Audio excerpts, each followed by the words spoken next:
Welcome to episode number 4 of our Prostate Cancer Patient Empowerment Program podcast series. I'm Dr. Gabriela Ilie, and today I'm joined by Kyle, a graduate of the Prostate Cancer Patient Empowerment Program. In this episode, Kyle shares his personal journey from his life before his prostate cancer diagnosis to the symptoms that led him to seek medical care, through his initial decision to pursue active surveillance, and eventually through his treatment experiences and recovery. He speaks candidly about undergoing surgery and radiation and about the emotional and physical challenges he faced while navigating treatment decisions. Kyle's story offers important insights into the patient experience, the critical role of early detection, and the empowering steps individuals can take right now to reclaim their health and well-being after a cancer diagnosis. The Prostate Cancer Patient Empowerment Program, a 6-month daily home-based health promotion program developed right here in Nova Scotia, is now available worldwide and speaks to the practical steps. We hope you check out our program. You can go to PC-PEP.org to learn more. Kyle was in his late 40s when he was diagnosed, reminding us just how important it is to get tested early, especially if you have a family history of prostate cancer. Early detection can be as simple as a PSA blood test requested during your annual checkup. The purpose of this podcast is not only to share personal journeys such as Kyle's, but also to raise awareness. To learn more, visit PC-PEP.org or watch our documentary, Empower. Welcome, everyone. We're so glad you're here. Hi, Kyle. Thank you so much for agreeing to do this podcast with me. Well, it's a pleasure, Dr. Gabriela. It's a pleasure for you to speak with you and have to be on your program. Oh, wonderful. You've been a participant in our program, the Prostate Cancer Patient Empowerment Program. And just before we go into that, can you tell me a little bit about your life before you were diagnosed with prostate cancer? What were your daily routines, habits, overall lifestyle before the diagnosis? And then were there any symptoms or signs that led you to seek medical advice before the diagnosis? So prior to the diagnosis, I lived in Mississauga, Ontario, and it all started for me in 2015. So up until that point in time, I was working at a marketing company. It was a very fast-paced company. There was stress here and there, and outside that, I was sociable. I was part of a lot of the bad habits that the program sort of would shy away from. The company I worked for, Diageo and Labatt was one of our big accounts. So, I was at bars and I drank and I smoked, and so, but it was, for me, my whole habits and everything, it was just very a sociable type of life that I had. And then what brought me to the point of finding out that I had prostate cancer was actually, again, because in 2015, I was 45, that it was actually my brother, ironically, that had said to me, you should get yourself tested because it runs in our family. My father had it, my uncle had it, my grandfather passed away from it. Mm-hmm. So when I went and got tested and I talked to my doctor, my GP just said to me, he says, well, you're 45, so do you really, it's at this point in time, it's not, a lot of people don't go and get it done when they're 45. And then I told him that it ran in my family. He said that, then let's get it done. And that's sort of how the situation started at that point in time. And how did you feel about your diagnosis at first? What were your initial thoughts about it? Well, initially, after I had the PSA and the results came back and I found that I had a 5.5, which I didn't really know what that meant at the time. And what my GP had basically just said to me at that time, he said, in most cases, it probably be something that's not too much to worry about at my age. But he said, because I had the family history, he said that it's something that we'd keep watching on it. So at first I wasn't overly concerned because, I'd had read a little bit prior to getting the testing done, and they were saying that prostate cancer was kind of a slow growing cancer. And as much as to say, like, I mean, I think most guys in the same position that they're like, that's a general area that they don't really want to do any type of work on. So I sort of thought at the age of 45, I was thinking, okay, it's a slow growing cancer. And, you know, my father had it done when he was in his early 60s. My uncle was the same.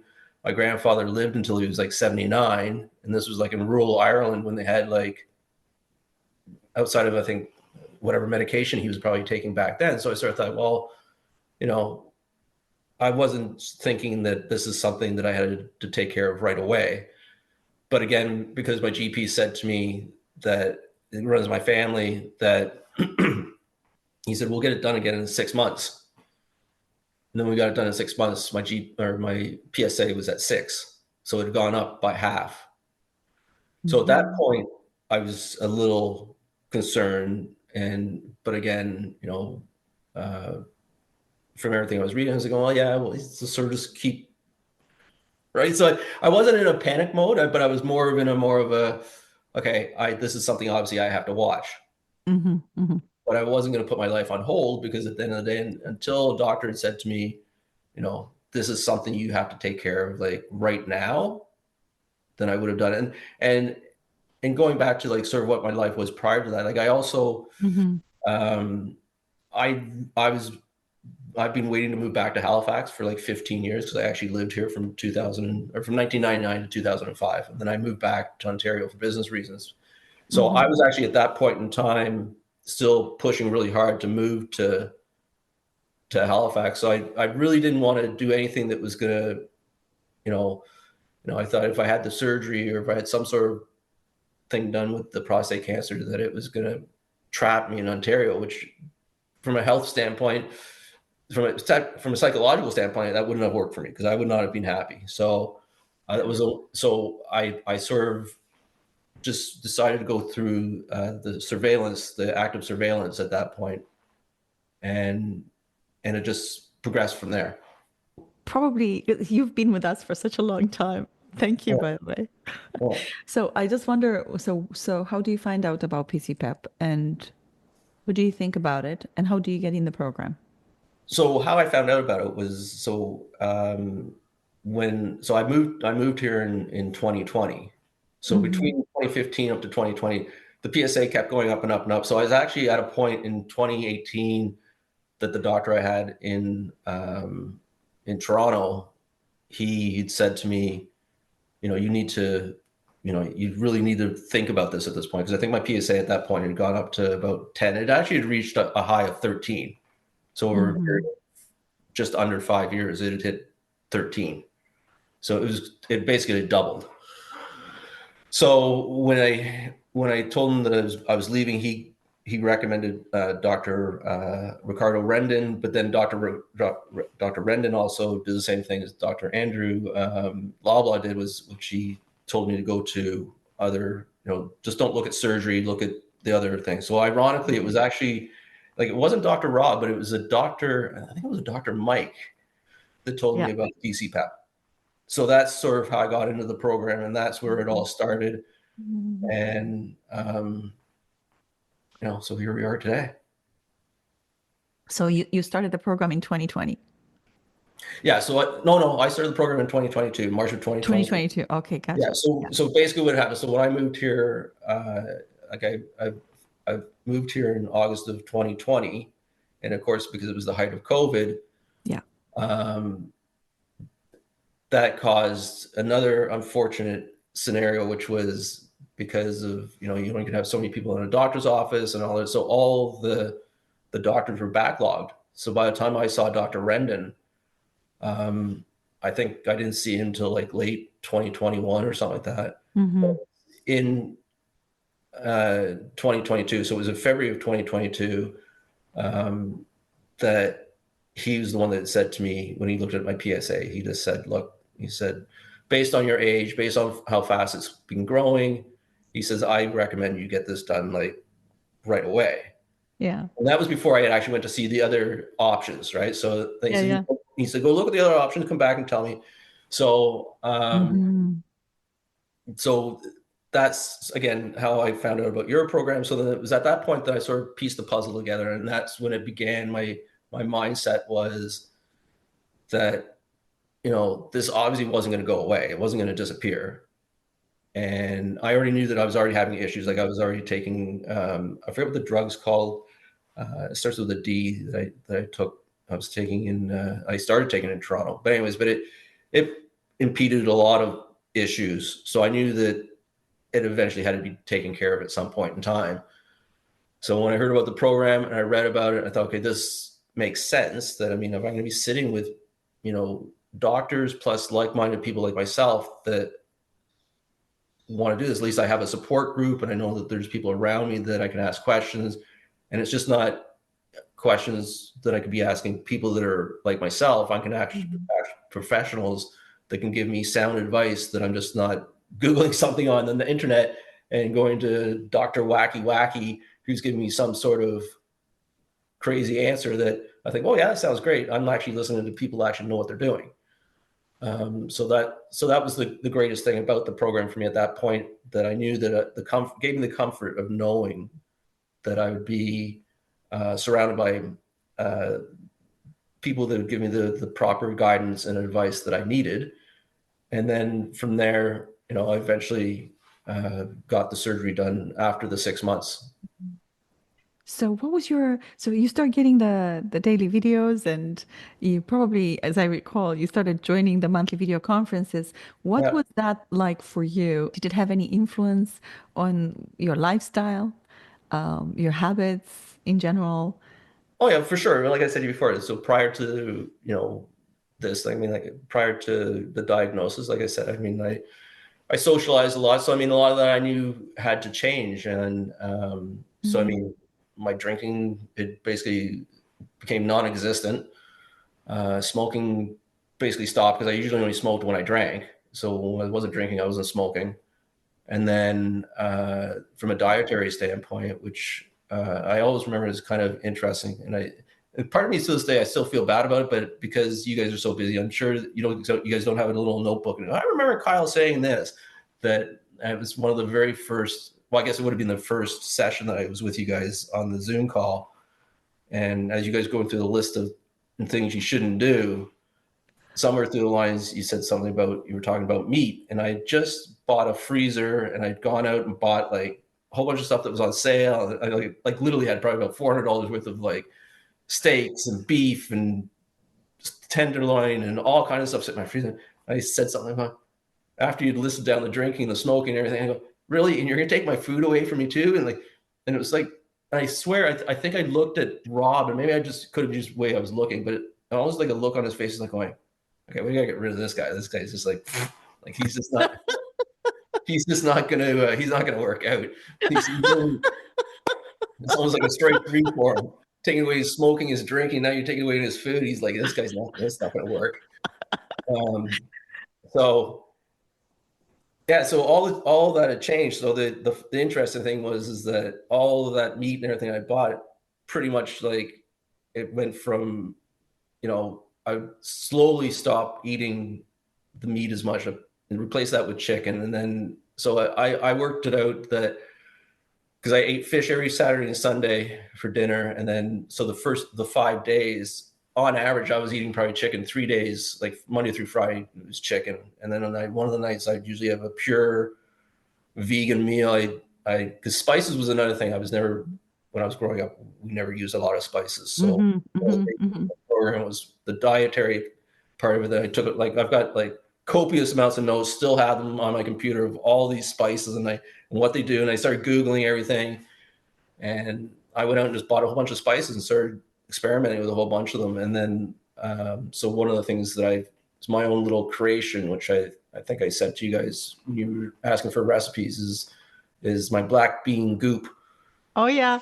Which, it's fairly simple, but it's packed with tons of protein because it's the black beans, tahini sauce, garlic, cumin. What else do I put in? It's the cayenne pepper that I put in with it, with tahini sauce. And then I took up a little bit of splashes of soya sauce to sort of just give it a little bit of so it's not so dry. And then I just eat that with assorted vegetables and potatoes. So, so for me, when I did all of that over that 6 month period, outside of, because I worked out like every day of the week.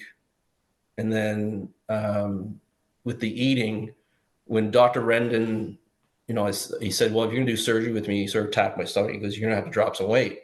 I go, oh, I'm not that heavy. I'm like 165 pounds. He goes, no, you're not.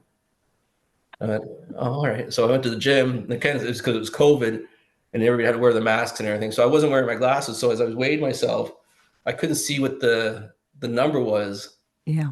And this young girl comes walking by, and I go, can you tell me what that says? And she said, oh, it says 175. And she goes, is that good? And I go, no, that's not good. That's right.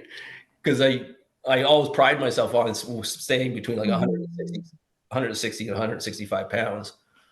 So from that point, so that would have been, just before I started the program with you guys, I would have weighed 175. And when I went into surgery, I was 152. Yes. So I've dropped like 23 pounds. Yeah. Yeah. And that could not have been all because of working out, because with all the working out I would have done, not only would I have lost weight, I would have also gained muscle.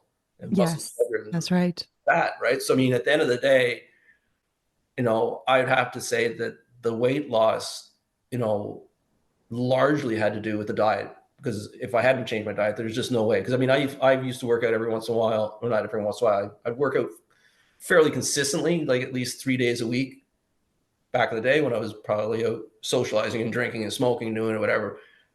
But I wasn't losing weight. Since the Industrial Revolution, our foods have changed so much. And we're dealing with ultra-processed foods. We're dealing with toxicity and chemicals, a lot of them that are part of what we buy. I mean, you look at the ingredients on most of the things that we buy from the grocery store, and, it's names that you can't even pronounce. Those things can't be found in a pantry. So Right. it begs the question, what does this stuff do to your body? Yeah, You take it regularly, and so you're staying pretty much in a state of constant inflammation. The same thing with meats. Meats are not supposed to be bad for us. I mean, really, if we didn't inject our animals because of the conditions that they live in, and all the other things that we're trying to keep disease away from the animal before it gets to the consumer. I mean, Right. again, you're dealing with a process that it has to affect the body at some level or another. And so, we have now all those scientific papers that are saying, yeah, red meat consumption is associated with higher risk of prostate cancer and even reoccurrence among men. So it begs the question, then why is it? What is it about red meat that is so problematic? And Right. I'm absolutely convinced that it has to do with all the chemicals and the processes that we put fruits and vegetables and animals, for that matter, through in order to, bring the safety up and be able to bring those products in front of the consumer. Right. Yeah. Yeah. Oh, 100%. 100%. I mean, the whole process of the way that the consumerism is right now, and as you sadly have probably realized that, I mean, it's lobby groups pushing government to do certain things, and then the lobby groups gives money to the governments, and then the government's gonna say, okay, well, thanks for the money, and then so it's like, you did this for me, so now you're gonna do this for me, and then at the end of the day, it's the consumer at the end of the day that consumes it all. So I mean, Yeah. I mean Yeah. and unfortunately that's one of the tricky things, is that the average consumer is something that's worked in marketing as long as I have, and consumerism and stuff like that. That's one of the issues that I see all the time, is like people buy all these products, and it's just like that they're not good for you, and then because it has either addictive qualities or whatever. Yes. That's the other side of it too, right? How do you break people from that cycle? Mhm. It's one of those balances that you have to try and figure out at some point in time. Yeah. And I think this was the impetus for Rob and I also to have those monthly video conferences where we do scientific updates, and because there's all the time, there's new information coming from the scientific community, nuancing this kind of news, and it needs to be translated somehow to the patient. Otherwise, those scientific articles remain not accessible by the normal guy going through the disease, right? It remains accessible only to the clinicians or the researchers reading those scientific journals. So to be able to translate that information and make it more palatable and accessible to people, we thought is absolutely vital. Tell me, what are the most, what would you say, Kyle, that were, if any, most significant changes that you've seen in your health or your mindset following the PC-PEP program? And I know you mentioned a few. I mean, you mentioned the weight loss, changes in food, in terms of what kind of foods you are eating and buying, staying away from ultra-processed foods and chemicals and toxicity.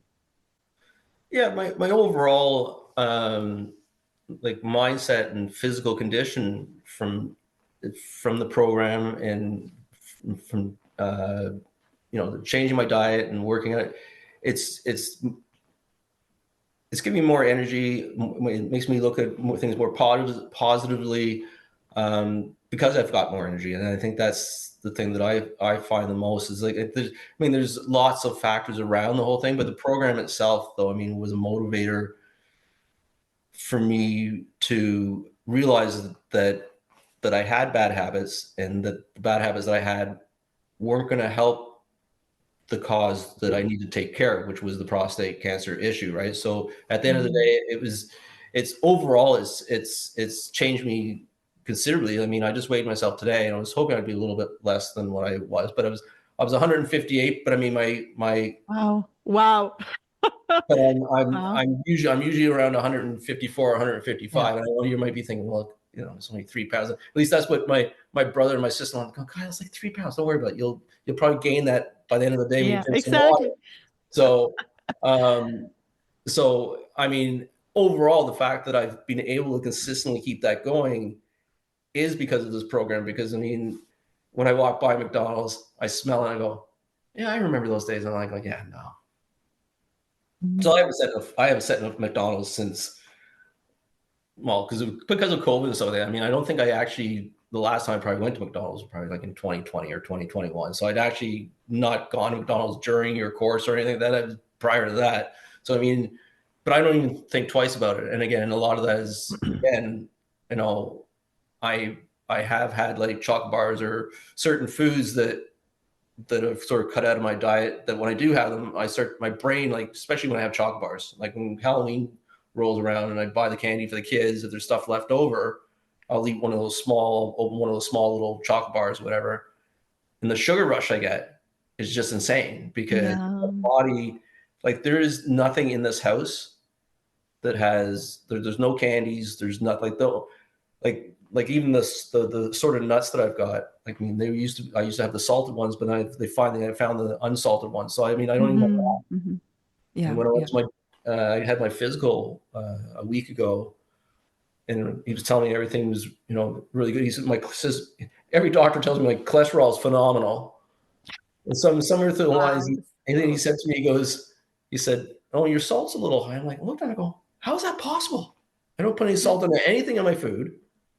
And I'm like, how is it? So all I can think of is that maybe before I had the thing, maybe I had something with the soy sauce in it that had the salt in it, because I don't put salt on any of my food, on anything. So, but overall now, it's like right now I'm drinking just water. I don't have, like, I'm talking about your point about processed foods and stuff like that. I don't drink milk, but I drink like soya milk, but it's from the store, right? But it's probably got a bunch of chemicals in it also. But the question of the day is it better than the milk? And I don't know. But and to me, I feel a little bit better that I'm at least choosing something that's, at least in theory, supposed to be better for you than at least when I say, like, soy milk, I believe is better for you if it's done with no chemicals and all the rest of that. But whether you buy it from the store, whether it's better than store-bought milk, I don't know. But that's what I've been drinking now for ever since. Well, actually, I started doing it probably, I think, just before I moved here. So at least for 5 years, I haven't drank. Very rarely do I drink milk. Like, if I'm out of my house, I might have milk somewhere, but here, no, there's no milk in my house.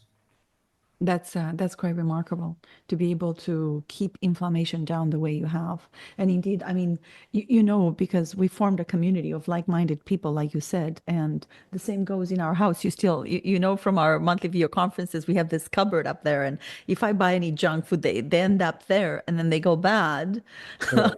And Rob says, I will rather throw away. And now that we wasted, say, $10 or $20, how much you paid for that product, but I'll Right. rather it go to waste than Right. end up in your body. And he has a point. He really has a point. Yeah.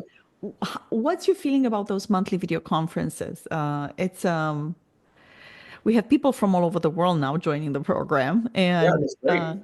yeah, Yeah, no, the conferences, I mean, I enjoy them. I mean, it gives me an opportunity to hear, you know, the way other people have gone through their processes, and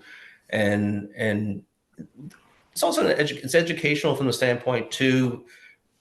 As time moves on and there's more different types of procedures people can do, there was a couple of procedures that people had talked about that I'd never heard of before. So that's one of the things that I like, because I like to take notes on it. Because like I said, because my brother, I mean, he's been fortunate. I yeah. think his PSA was like 2 or 3 or something like that. So he's not worrying about it right now, but he also won't talk about it very often with me. So I don't know how much he's holding back from me, which is ironic. Like I said at the beginning of the program, he was the one that said to me, you should get tested. So I'm guessing he's probably fine, but that's the other reason I like the program, because the more information I know, is just if at any point in time I need to share that with my brother, then I can do that.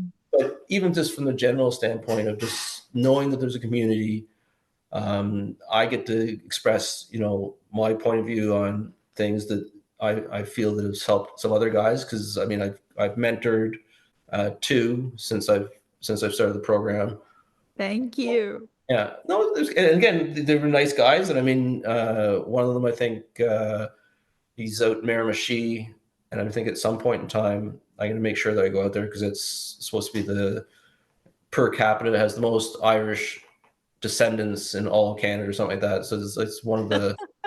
So I've got to go out there at some point in time. That's so good. So I'll go and do that. So I mean, I love the conferences. I mean, and it's a combination of both, like the educational part of it from what you and Dr. Rob will talk about, as well as what I can get from the other participants. Because like I said, like I've said many, many, many times, yes, we're all diagnosed with prostate cancer, but outside of that, what goes in my life is going to be different from someone else's, right? Yeah. And and I've obviously heard there's other guys out there that will say, "Oh, I just had XYZ surgery, and now I've got this," and it's sort of it was an eye opener for me to realize that I'm happy that I've taken care of the prostate side of things now, because as I get older, not saying that I'm hoping that I'm going to have any kind of ailments as I get older, but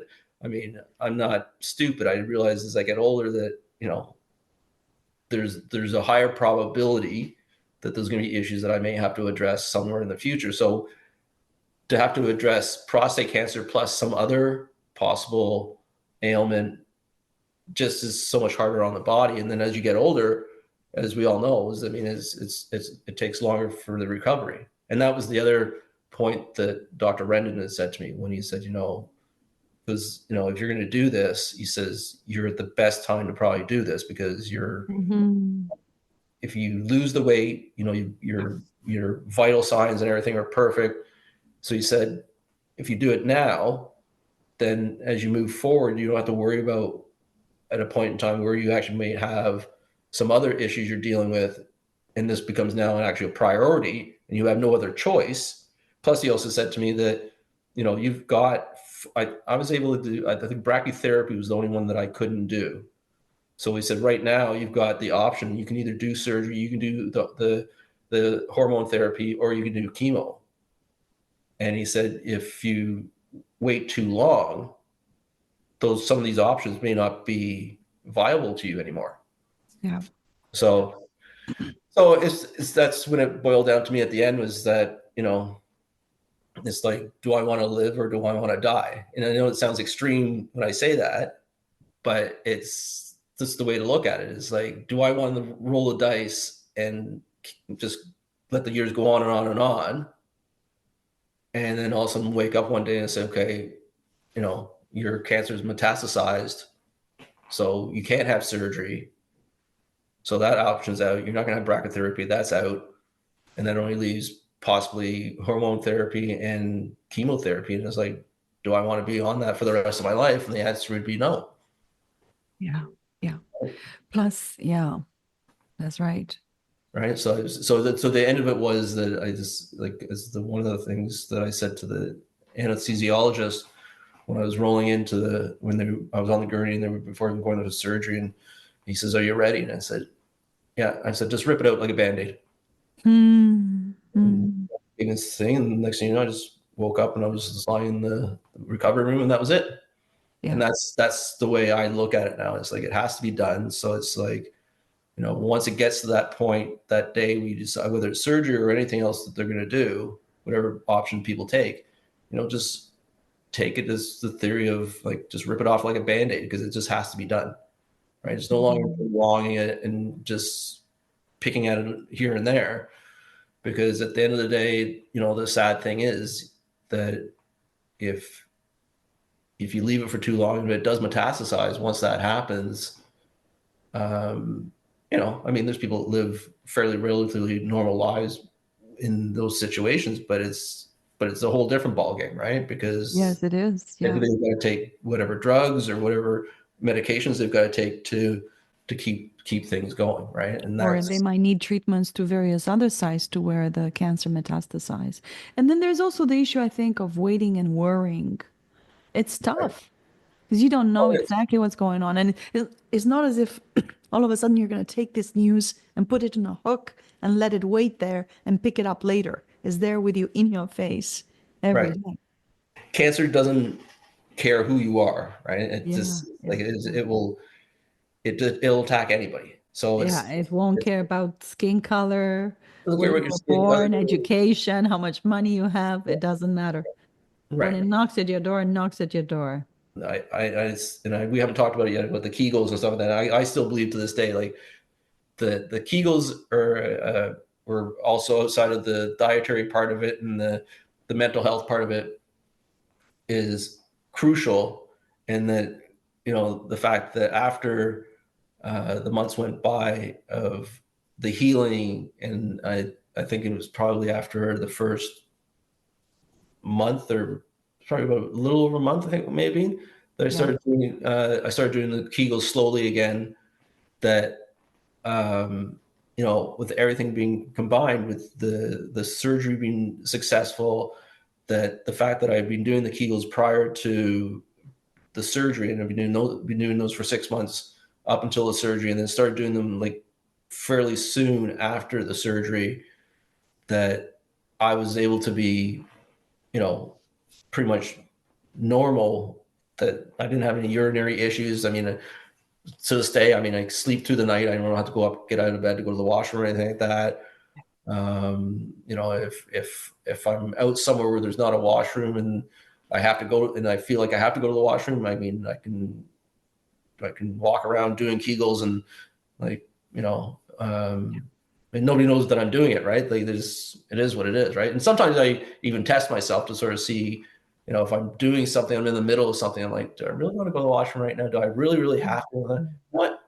Let's put the Kegels into a test right now and see how long we can go. And then, and I also realized, and again, I'm not a doctor or a medic in any way, but they always say that you shouldn't probably prevent yourself from going to the washroom either, right? So I don't do it to a point that if I feel any strain or anything, but I'll I'm not going to go to the washroom if I just have to. If I don't have to, if I can prolong it for a period of time so I can finish off whatever I'm doing, I'm going to do that. And it's worked out my benefit, because also because I don't drive. If I go downtown and I'm coming back up to my house, if I have to wait 10 or 15 minutes for a bus, and then I got to sit on a bus for 45 minutes to get here, then walk another 5 minutes to get to my house.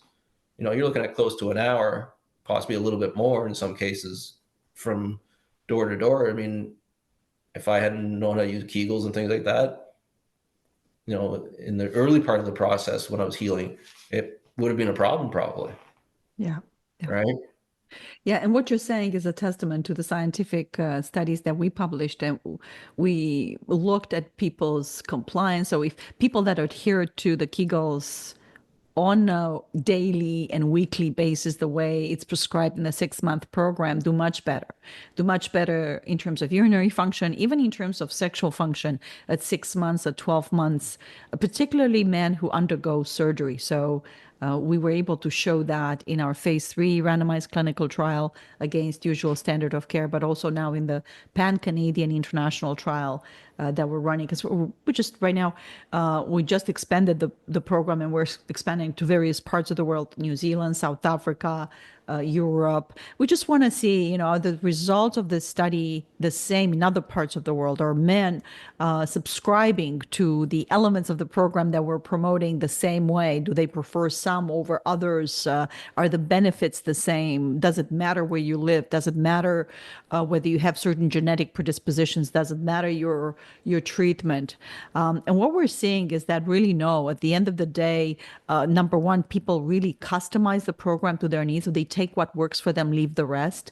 And number two, you do the program, you adhere to it, and the results are there. It doesn't matter that you live in a rural area or an urban area. It doesn't matter your social economic status. It really works. Do the Kegels, do the program as it is. It's important. Yeah. Yeah. Oh, 100%.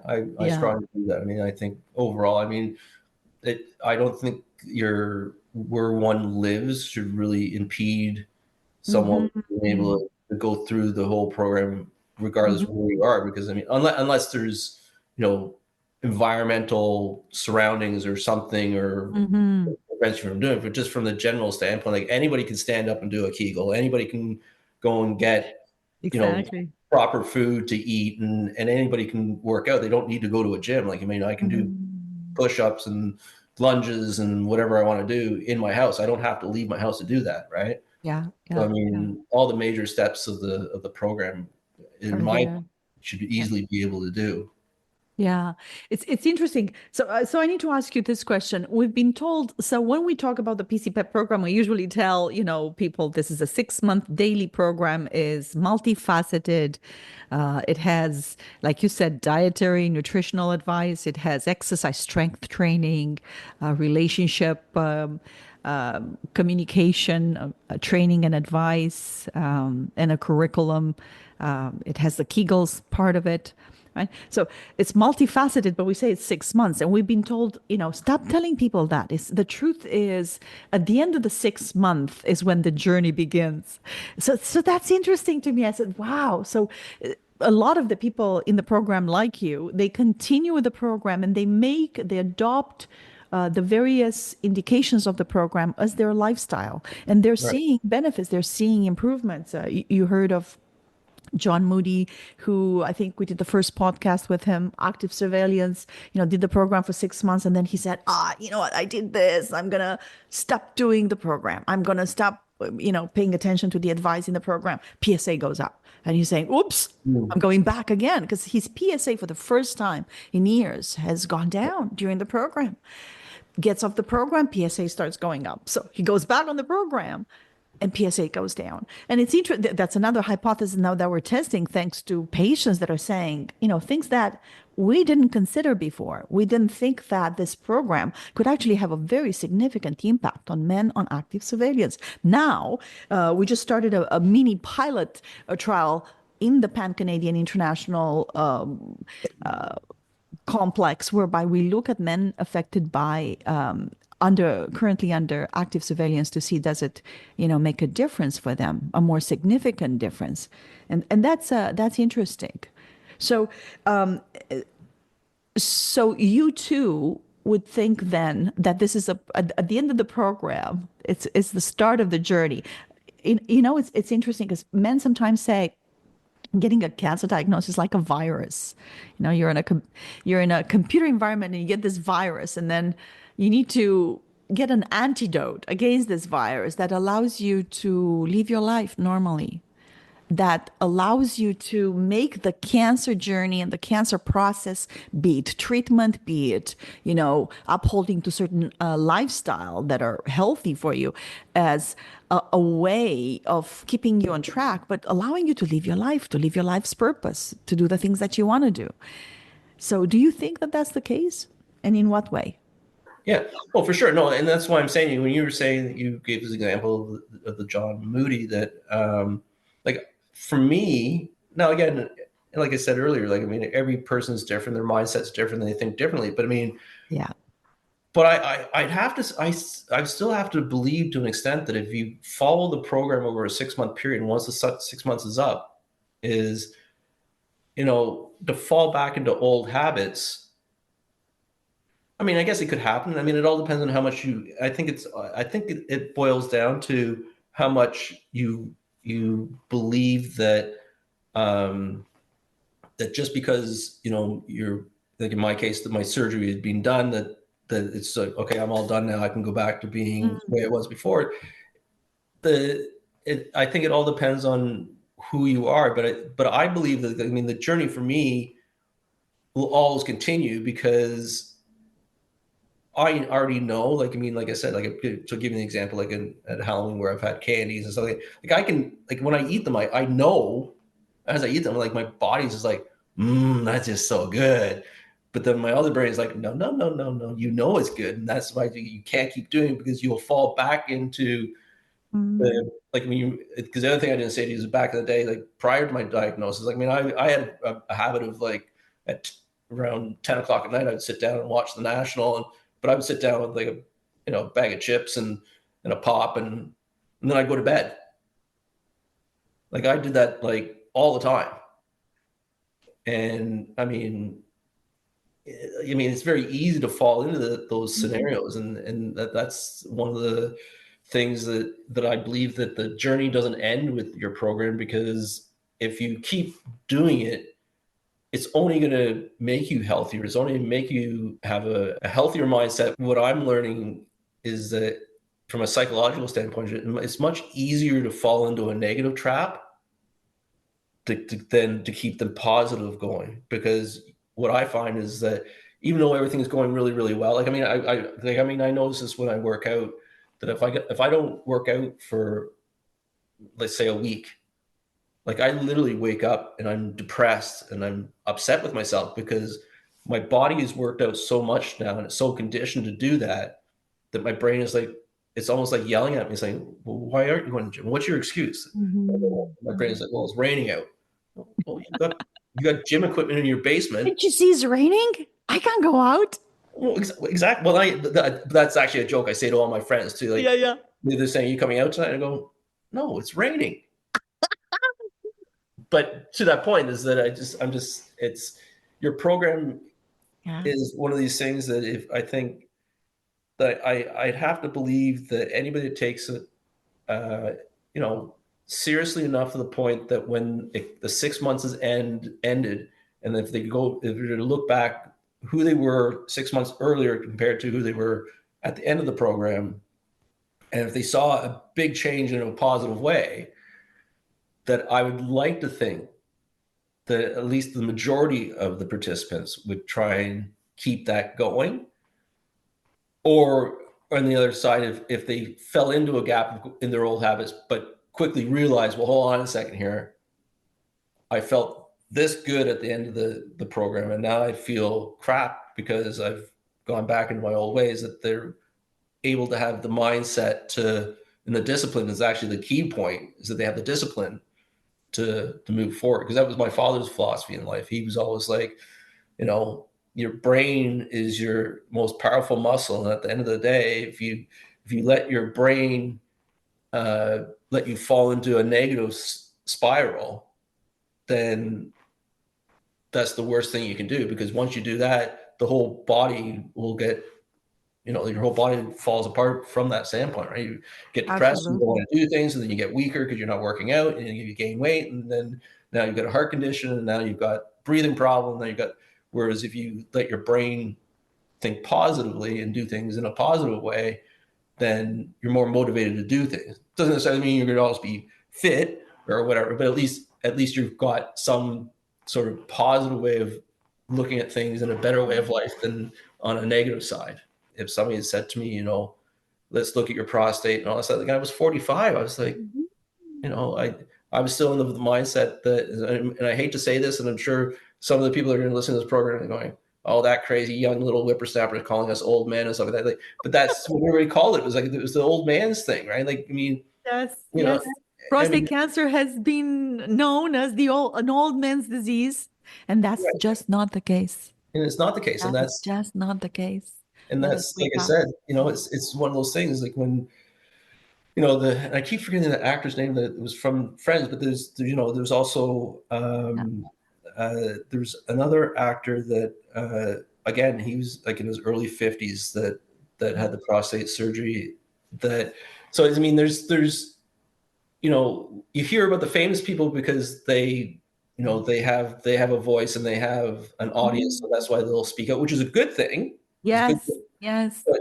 But the downfall is that if there's, you know, a handful of famous guys that are out there saying I had prostate cancer and they're in their 40s or in their 50s and they're talking about it, Yeah.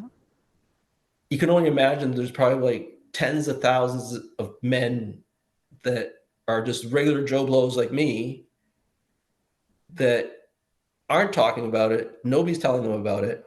And, you know, one of the things that I was talking to my hairstylist about at one point, because she's has cervical cancer and she's young. She was like, I think she's only turning 30 this year, I think. So, Yeah. but we were having the conversation when I first met her, when I moved here, and we started talking about the whole scenario about, you know, doctors have got I kept saying, I think I said on your program one time before in one of the groups is that I think every GP should have a list that they should be ticking off. And one of those things on that list when people hit a certain age is to say, okay, I recommend I suggest you get a PSA.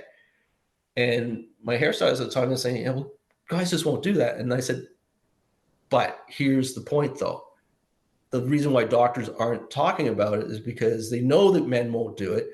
But I think what they need to do is have that list so that if I'm the patient and you're the doctor and you say to me, Kyle, okay, you're 50 years old, based on everything that your lifestyle and everything that we think you should have it done. And now I say, Dr. Gabriela, I don't have it done. So you take it off. And then if a year later or 2 or 3 years later, all of a sudden I decide I'm having certain issues or whatever, and I decide to get the PSA done, and I also realize that I have it, well, you're now sort of like free of any kind of conscience of saying, okay, well, you're not going to turn around and say, oh, I wish I talked to you about this earlier. You did talk to me about it, right? I made the conscious choice of saying, I don't want to get this done. But the reverse is sort of what's happening now is that doctors aren't even bringing it up. Or even, like I said, with my GP when I was 45, like if I had said to him I didn't have a history of prostate cancer in my family, he probably said, don't worry about it. Wait, you don't need to deal with it right now. Because that's statistically what, that I had read also is I think in Canada at the time they were saying that it was suggested once you got into your 40s, you should get a prostate test done, or in the US, they were saying once you got into your 50s, or it was the reverse or something of that nature, right?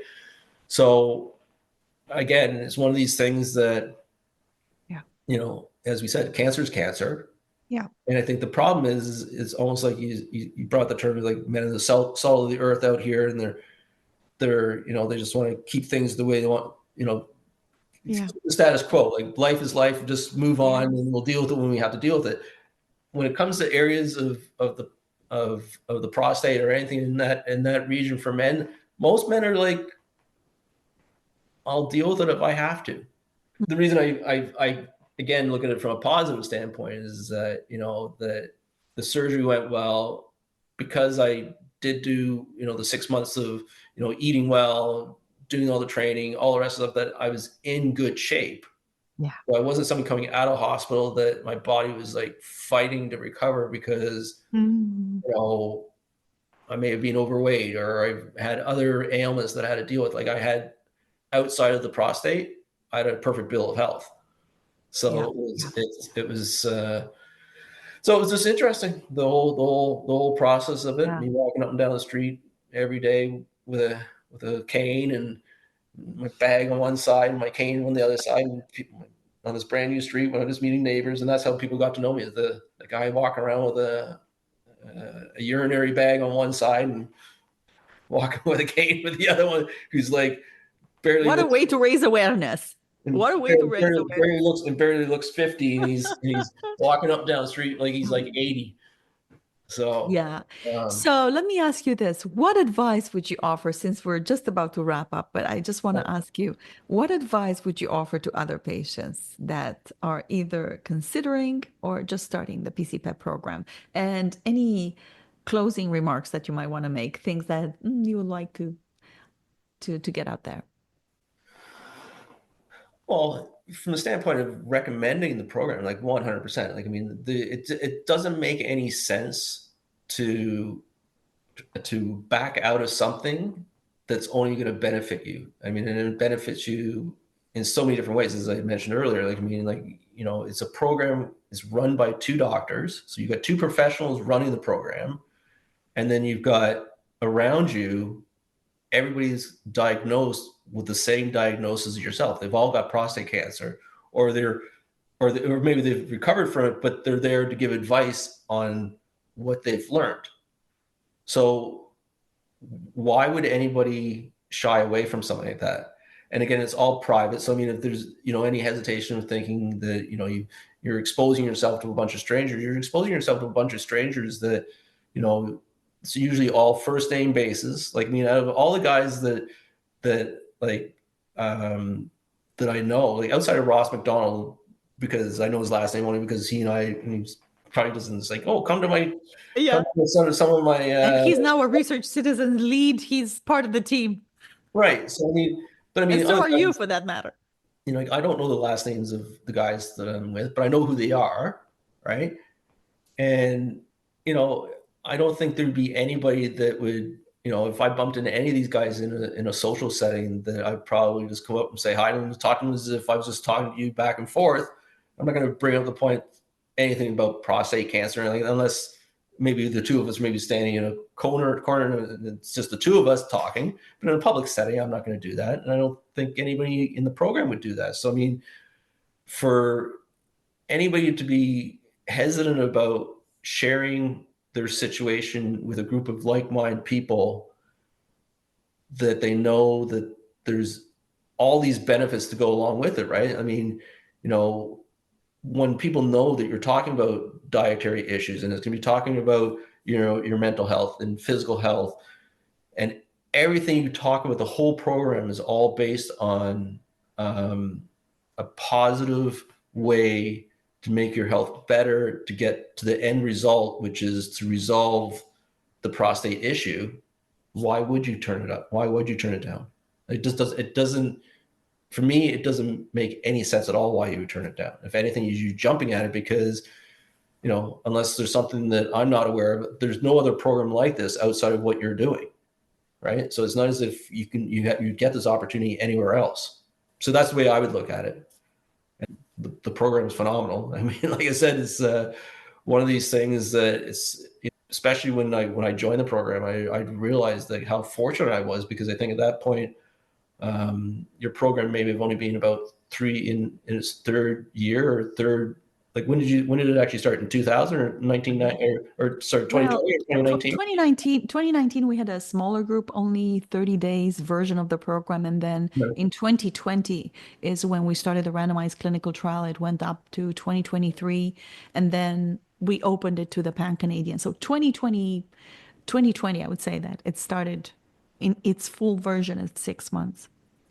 Right. So then to say it in general, then I was like in the second, 2020, 2021, 2022. So it'd been second year. It's basically the second full year that it'd been in, right? So I mean, you'd had a few other 6-month courses that you'd gone through. You probably already had about 18 probably sessions roughly prior to me moving in, coming in. But I mean, at that point in time, it was a young program that, you know, a lot of people hadn't heard about it. Like I said, if it hadn't been for Dr. Mike, I may not have heard about it. Yeah. Because there wasn't any, he was the only one that had mentioned it to me. And again, I don't know how the word of mouth would work around in the hospital, or whether it was more you talking about it a lot more than Dr. Rob was talking about. I don't know how it played out, but I mean, I find it very fortunate that I was able to hear about it. And I'm hoping that with this podcast and with the fact that it's been out as long as it has now, that through word of mouth, that more and more people are hearing about it. And I hope more and more doctors are hearing about it, so that, regardless what the situation is, whether what, procedure somebody wants to take or what route they want to go, is that any oncologist is mentioning the program, and hopefully somewhere through the lines that GPs are hearing about it. Because I mean, it's just, like I said, as we said earlier, that, I mean, men are hesitant about this. And I think somewhere through the lines, it needs to be brought out. Like, I mean, I even at one point in time, after I had my surgery, and I was just, my brain, and it just, like, more and more people have to know about prostate in general, and the program, should be spoken about too. This is where we have such an incredible opportunity to raise awareness. This is not an all men's disease. Get tested now. It's so easy. Just ask your GP. You go for a regular checkup, especially if you know that there's history of prostate cancer diagnosis. Say, can I have my PSA checked as well, doc? Do you mind very much? I have a history of prostate cancer in my family. Or even if you don't, what's it going to be? Just click that box. PSA checked. The program itself that you guys are offering, I mean, if somehow that could be, like, broadcast on a big flashing banner, or every once in a while somebody at a sporting event, and they just stop the game and they just do like a flash and say, "Did you check your prostate?" On that note, thank you, Kyle. This has been wonderful. Thank you so much for chatting with me this morning and doing this podcast. I'm sure we will raise awareness, and our hope, of course, is that somebody gets something that is helpful to them and on their journey. Yeah, I'm sure it will. And like I said, you guys have been very beneficial to me, and I know that you've been beneficial to the other men that have been in the program, from the men that I've spoken to. And I honestly believe that anybody that watches any of these programs or hears anything about the PC-PEP program, that, it's only within their advantage to be a part of it, because at the end of the day, it's only going to benefit them. It can't, it can't hinder them in any way, because at the end of the day, by having a better diet, learning your Kegels, working out, those are all positive things. There's nothing negative about any of that. Thank you. Until next time. All right. Be well. And this concludes episode number 4 of our podcast. For more information about our programs, please visit PC-PEP.org. Until next time, be well and take care of yourselves.